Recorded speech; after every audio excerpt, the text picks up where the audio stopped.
Salut à toi, moi c'est Viviana, bienvenue sur ma chaîne dédiée au minimalisme et action. Aujourd'hui, donc je t'aimerais te parler du minimalisme et de quelle est ma vision du minimalisme. Car tel qu'on nous le présente aujourd'hui, le minimalisme serait un style de vie très porté sur le fait de se désencombrer des choses et de ranger son espace. Eh bien, moi je pense que cela ne se limite pas qu'à cela. C'est aussi donc les rapports que nous avons à nous-mêmes, à nos habitudes, à notre corps, à notre mental, à nos émotions. Il s'agit vraiment donc de faire les tris dans tout ce qui est négatif pour pouvoir laisser rentrer du positif, vraiment se créer un espace mental zen, positif et qui vraiment va t'apporter de la valeur. Donc aujourd'hui j'aimerais te parler de ça, mais avant de continuer à te parler de ma vision du minimalisme, je voudrais donc te demander de contribuer à cette chaîne. Si jusqu'à présent donc, tu t'intéresses au sujet, like cette vidéo. Si ce n'est pas déjà fait, abonne-toi à ma chaîne. Cela me permettra de faire vivre ma chaîne et de contribuer à améliorer également donc la vie et les quotidiens des personnes qui regardent cette chaîne sur YouTube. Voilà. Donc posons tout de suite donc, les besoins en fait des minimalismes sur la table. Pourquoi j'aurais besoin de minimalisme? Pourquoi tu aurais besoin de minimalisme? Eh bien, parce que l'on vit souvent des situations de stress au quotidien, l'on vit souvent des situations de fatigue émotionnelle, des colères, et parfois on s'est dit, j'aimerais que tout ça s'arrête, et tout simplement avoir plus de temps pour moi, avoir plus de temps pour ceux qui m'entourent, pour mes enfants, pour mes amis, pour ma famille. Et parfois, en plus de ça, tu te retrouves à ne plus te retrouver dans ton emploi du temps, dans tout ce qui t'entoure, et tu te retrouves à la bourre avec toutes tes tâches, avec tout ton agenda, et tu te diras donc c'est l'histoire de ma vie, c'est l'histoire de ma vie, je suis tout le temps à la bourre, ou alors je m'en fous et je ne fais plus, et puis basta, je laisse tout me rattraper. Donc aujourd'hui, j'ai envie de te dire qu'il est possible de gérer tout en restant en zen, tout en retrouvant le temps pour soi, tout en pouvant vraiment se focaliser sur des objectifs de vie. Et donc pour cela, nous pouvons nous appuyer sur les minimalismes. Et tu me diras, ok, c'est très bien, mais comment t'as fait concrètement, comment t'as fait dans ta vie concrètement? Je dirais que je me suis appuyée sur les 3 piliers du minimalisme. Donc je vais faire une vidéo dédiée aux piliers du minimalisme sous peu. Donc voilà, tu pourras également la regarder dans ma chaîne. Pour rappel, ces 3 piliers sont la simplicité, la sobriété et l'économie des moyens. Et donc c'est là, je l'ai raccroché aux différents aspects de ma vie. Donc j'ai raccroché ces 3 aspects à mon rapport aux choses et à l'argent, à mon rapport à mon corps, à mon rapport à ma santé mentale et à mon entourage. Et je peux te dire que j'ai pas attendu que le minimalisme en tant que concept sorte pour pouvoir l'appliquer dans ma vie. Je l'avais déjà un peu commencé à appliquer avant, c'est juste que ces concepts de minimalisme me paraissent juste pour regrouper un petit peu tous les changements que j'avais pu faire dans ma vie et qui ont été bénéfiques dans ma vie. Donc, concernant mon rapport aux choses et à l'argent, j'ai appliqué la sobriété. Et concrètement, il s'agit pour moi chaque mois de cadrer, de contrôler et d'épargner pour les mois suivants. Donc je ne me suis pas encore arrivée au stade de l'investissement, mais je suis vraiment en cours, cela fait partie de ma reconstruction du rapport à l'argent. Et donc tu me diras, ok, du coup tu t'es mis vraiment à cadrer, contrôler, épargner ton budget tous les mois. Et je t'ai dit oui.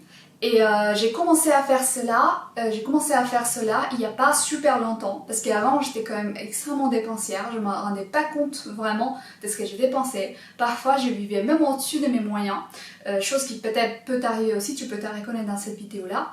Et c'est du moment où je me suis dit, en fait l'argent que j'ai et que je gagne en fait dans ma vie, mon salaire, c'est vraiment du temps de vie que je suis en train de donner à quelqu'un d'autre. Donc si je dépense mal donc ces temps de vie, donc cet argent que je gagne, qu'est-ce que je suis en train de faire? En fait, je suis déjà en train de donner 35 heures à une boîte, et en plus de ça, je suis en train de dépenser inutilement les revenus que l'on me paye pour ces 35 heures de vie qui m'appartiennent.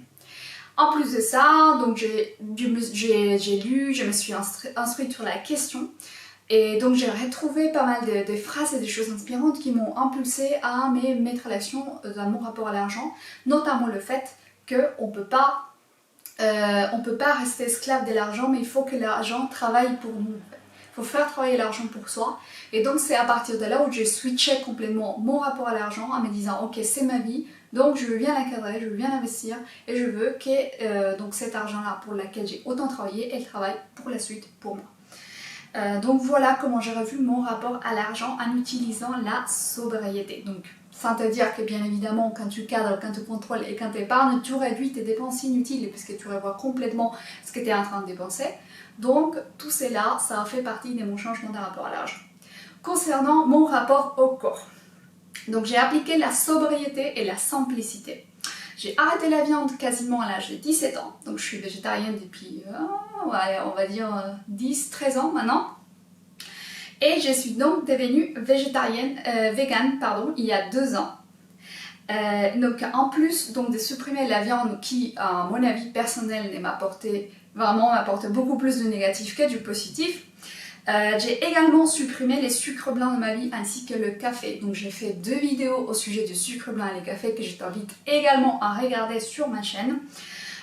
Et donc arrêter les sucres blancs, ça m'a permis vraiment déjà, bon, c'est vraiment, tout le monde le sait peut-être, tout le sait peut-être, de mincir énormément. Et puis ensuite, arrêter les cafés m'a permis également de réduire mon niveau de stress, de fatigue, d'insomnie et de pouvoir être plus focus dans la journée sur mes objectifs. Tu verras en détail dans la vidéo que je fais sur pourquoi j'ai arrêté les cafés, exactement les différentes motivations, les différents effets négatifs que cela produisait en moi.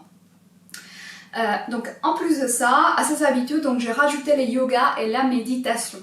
Et tu me diras, oui, c'est extrêmement bobo, maintenant c'est à la mode de faire du yoga et la méditation. Je te dirais qu'il n'y a pas un sport qui te permette autant de revoir ta respiration et ton rapport avec entre ton esprit et ton corps comme les yogas. En plus de t'aider à vraiment te construire une volonté de faire. Et je te le dis dans le sens où parfois il y a tellement de postures, tellement d'exercices de respiration, tellement difficiles. Et l'on doit se donner donc... disons un timing des 3 des 5 minutes, mais c'est tellement dur et on n'est tellement pas habitué que ça te construit une endurance mentale énormissime. Donc le yoga, il m'a apporté vraiment beaucoup des effets bénéfiques dans ma vie, en plus de m'apprendre à mieux respirer. Et cela ne fait que pouvoir réduire ton niveau de stress et de prendre plus de recul par rapport aux choses au quotidien. Donc les yogas et la méditation m'ont apporté énormément. En plus du fait de m'assurer vraiment d'avoir mes 8 heures du sommeil par jour. C'est essentiel de laisser le repos, de laisser vraiment le temps de repos au cerveau. Parce que vraiment, le cerveau, c'est notre drive. Si on ne le laisse pas se reposer, on va être mal drivé dans la journée, on va être colérique, on va être fatigué, on va vraiment broyer du noir constamment. Et tout ça, ça ne m'apportait aucune valeur. Donc je me suis dit, allez, j'assure un repos réel et constant à mon cerveau, mes 8 heures de sommeil. Et donc ça n'a m'apporté vraiment que du bénéfique. Et puis enfin, il y avait un troisième pilier, c'était mon rapport aux autres et à ma santé émotionnelle. Donc j'ai décidé d'appliquer pour cet rapport-là l'économie des moyens. Donc qu'est-ce que cela veut dire? Cela voulait dire que j'allais surveiller à qui donnais-je mon énergie et avec qui je m'impliquais ou pas davantage. Et donc j'ai décidé de donner mon énergie émotionnelle à toutes les relations qui m'apportaient vraiment que du positif et dans lesquelles je me retrouvais vraiment, je m'identifiais, je me remplissais vraiment d'idées et de bonnes choses. Et donc j'ai appris à dire non. Il faut apprendre à dire non quand on veut surveiller sa santé émotionnelle. Il faut apprendre à dire non, je ne peux pas faire ce que tu me demandes, j'ai besoin d'être seule ou j'ai besoin d'être seule. Et cela ne t'apporte vraiment que du bénéfique. Je comprends, parfois il y a des gens extrêmement extrovertis en fait, qui ont vraiment besoin de voir énormément les gens. Et j'ai une excellente amie qui était vraiment dans ces cas, qui était extrêmement extrovertie. Et disons que par la force des choses en fait, pendant les confinements, elle a été obligée à être seule. Et après ça, elle m'a dit, Viana, mais c'est impressionnant à quel point ça a changé ma vie, à quel point ça m'a permis vraiment de me retrouver avec moi-même, de m'écouter, de définir ce que j'aimais, ce que j'aimais pas, mes plans de vie, mon projet de vie, de me focaliser. Donc ça peut être extrêmement bénéfique d'apprendre à dire non, de s'isoler parfois un tout petit peu pour prendre recul par rapport à sa vie, pour mieux s'écouter. Donc j'ai appris à dire non à la sursollicitation, à m'accorder du temps pour être seule, pour m'interroger sur mes envies, sur mes souhaits, et j'ai découvert entre autres les 4 accords Toltec et les pouvoirs de pardonner et de laisser aller. Et donc à ces sujets-là, je vais te parler également dans une autre vidéo que je vais consacrer à ces sujets-là parce que c'est un sujet vaste, énormissime. Donc si c'est pas encore fait, je t'invite vraiment à lire les 4 accords Toltec, c'est vraiment excellent, c'est vraiment les bouquins qu'il faut pour revoir un petit peu son rapport à sa santé émotionnelle et la cadrer et mettre vraiment des cadres dès le départ. Donc voilà pour mon expérience avec les minimalismes, comment je l'ai appliqué dans ma vie, comment je le vis un peu au quotidien. Je pense qu'il me manque juste un petit point, c'est vraiment dans mon rapport aux choses, mis à part mon rapport à l'argent dont je t'ai parlé, où je t'ai dit que j'ai appliqué la sobriété. J'ai également utilisé donc la méthode Marie Kondo pour les rangements de mes affaires et mieux structurer mon espace de vie, chose qui m'a apporté également que des avantages, que des bénéfices, que je t'explique également dans une autre vidéo que tu trouves dans cette chaîne. Donc je t'invite à regarder cette vidéo et à me laisser ces commentaires si la méthode Kondo t'intéresse ou tu l'as déjà appliquée. Donc maintenant que je t'ai parlé de mon expérience, et si tu penses que tout ce dont je te parle, tu trouves des éléments ou des petites pistes qui pourraient être bénéfiques dans ta vie, je t'invite vraiment à te mettre en action.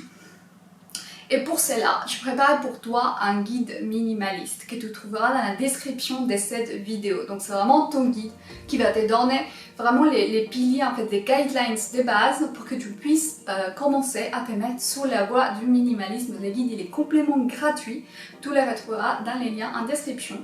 Mais en plus de ça, je suis en train de préparer quelque chose d'encore plus puissant, d'encore plus vraiment engageant dans cette voie du minimalisme, et c'est les programmes minimalistes. Je suis en train de préparer maintenant, j'espère qu'il va être finalisé pour fin octobre ou pour novembre. Peut-être que ça peut être une bonne idée cadeau de Noël. Si vous n'avez plus quoi offrir parmi tous les biens de consommation qui nous sortent de cette société, vous pouvez peut-être offrir un programme minimaliste. À l'intérieur, il y aura des petites formations sur les différents aspects de notre vie et comment enfin se défaire des choses inutiles, du stress, du négatif pour se focaliser du positif et vraiment faire de la place dans notre vie pour laisser rentrer des nouvelles choses. Voilà, donc maintenant que je t'ai livré tout ça, que je vais parler de tout ça, donc again, je te le dis à nouveau, si tu as aimé cette vidéo, like. Si tu t'es pas encore abonné à la chaîne, je t'invite à le faire et puisque c'est là en fait m'aidera, je pense que tous les youtubeurs le demandent souvent, cela nous aide à vraiment faire vivre du contenu qui peut aider les gens et qui peut changer des vies. Donc je te remercie d'avoir regardé jusqu'à la fin et je te dis à bientôt pour notre aventure minimaliste. Salut!